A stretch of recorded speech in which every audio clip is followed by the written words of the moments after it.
السلام علیکم میرے پیارے بھائی اور بہنوں، میں آپ کے لیے لے کے آیا ہوں ایک بہت ہی پیاری اور سبق آموز تحریر۔ امید کرتا ہوں آپ سب کو بہت اچھی لگے گی۔ اللہ تعالیٰ قرآن پاک میں فرماتے ہیں، اور مومنو اپنے آپ کو ہلاکت میں مت ڈالو۔ رسول صلی اللہ علیہ وآلہ وسلم نے ارشاد فرمایا، کوڑ کے مریض سے یوں بھاگو جیسے شیر سے خوفزدہ ہو کے بھاگتے ہو۔ بخاری شریف حدیث نمبر 5707۔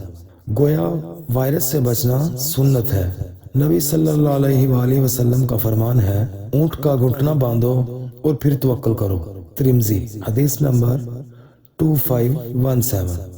گویا پہلے تدبیر کرو پھر اللہ پر چھوڑ دو، اس لیے خود کو گھروں میں آئسولیٹ کرو پھر اللہ پر چھوڑ دو۔ نبی صلی اللہ علیہ وآلہ وسلم نے ثقیف کے وفد میں شامل ایک کوڑی سے نہ بیعت لی، نہ مصافحہ کیا اور نہ ہی سامنا کیا، بلکہ اسے وہیں سے لٹا دیا۔ صحیح مسلم حدیث نمبر 2231۔ تو کیا یہ سمجھا جائے کہ آج جو گلے ملنے اور مصافحہ کرنے پر زور دے رہا ہے وہ نعوذ باللہ نبی صلی اللہ علیہ وآلہ وسلم سے زیادہ اسلام جانتا ہے؟ حضرت عمر رضی اللہ تعالیٰ عنہ طاعون زدہ شام نہیں گئے، انہوں نے احتیاط کی، اور جو شخص آج کہتا ہے کہ جو رات قبر میں آنی ہے اسے کوئی نہیں روک سکتا، وہ اس کی غلط تفسیر کر رہا ہے۔ آج کے کسی بھی شخص کا ایمان، تقوی اور توکل حضرت عمر رضی اللہ تعالیٰ عنہ سے زیادہ نہیں ہو سکتا۔ ان کی اتنی بھی اوقات نہیں کہ وہ سیدنا عمر کے پاؤں کی دھول کے برابر ہوں۔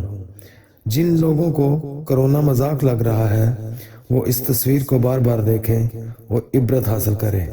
یہ اٹلی کا سربراہ ہے جو تمام اختیارات ہوتے ہوئے بھی بے بس ہے۔ ان حالات سے سبق سیکھیں۔